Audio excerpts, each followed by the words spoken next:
sur l'hippodrome d'Auteuil, une course réservée à des 4 ans. Et vous allez voir, une course qui était marquée en début de course en début de parcours par la faute et chute de Kamikaze Dutec, qui était le grandissime favori.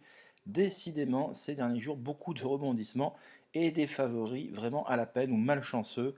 On l'a vu déjà vendredi soir dans le Quintet, avec Inérit qui n'a jamais trouvé l'ouverture pour finir. Ce samedi, le favori qui s'est échappé avant le départ non partant. Et là, ce dimanche, eh bien, on poursuit cette mauvaise série des favoris, hein, avec Kamikaze Dutec qui avait été réservé de longue date, pourtant pour l'arrière-saison. Bon, écoutez, c'est comme ça fait partie des courses, et les courses d'obstacles, il n'y a pas de coup sûr aux courses, et encore moins en obstacle, et ça vous le savez bien. Donc en tout cas, voilà, je vous avançais un peu dans le parcours. Là, vous avez Kaline Debouya qui est installé en tête. Chipepora qui était ultra confirmé, beaucoup expérimenté désormais dans le handicap, est en deuxième position. Kayandra, très dur à l'effort, est en troisième position. Exeter est quatrième.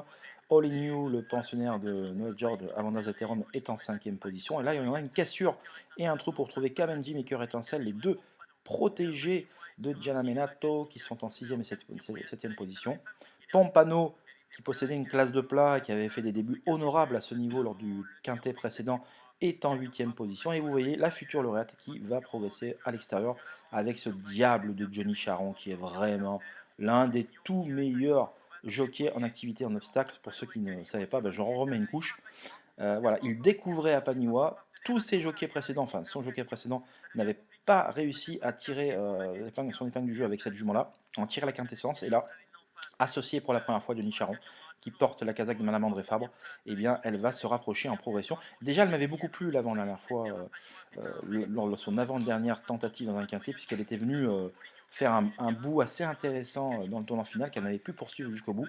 Et là, elle a tout simplement été ressuscitée par ce diable de Johnny Charon. Je crois qu'il a, en moins de temps qu'il ne faut pour le dire, va la rapprocher du groupe de tête. Là, on sent qu'elle va se montrer particulièrement redoutable.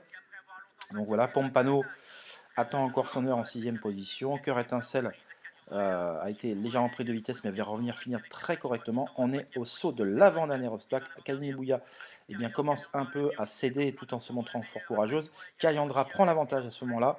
On se dit qu'elle va pouvoir peut-être mener sa tâche à bien et sa régularité être récompensée par une victoire. C'était sans compter sur le rush final de ce diable de Johnny Charon et Apaniwa qui va venir cueillir Kayandra aux abords du poteau, tandis qu'en retrait, Pompano revient de loin accrocher une méritoire troisième place.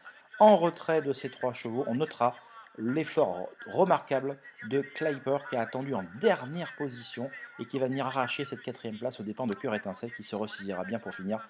Donc voilà, il fallait être parmi les attentifs ce dimanche à Auteuil pour tirer la quintessence, enfin tirer son épingle du jeu.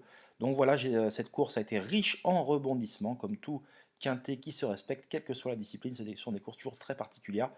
Et Apaniwa est sorti vainqueur de tout ça. Grand bravo Johnny Charon. Allez, à très vite, bye bye.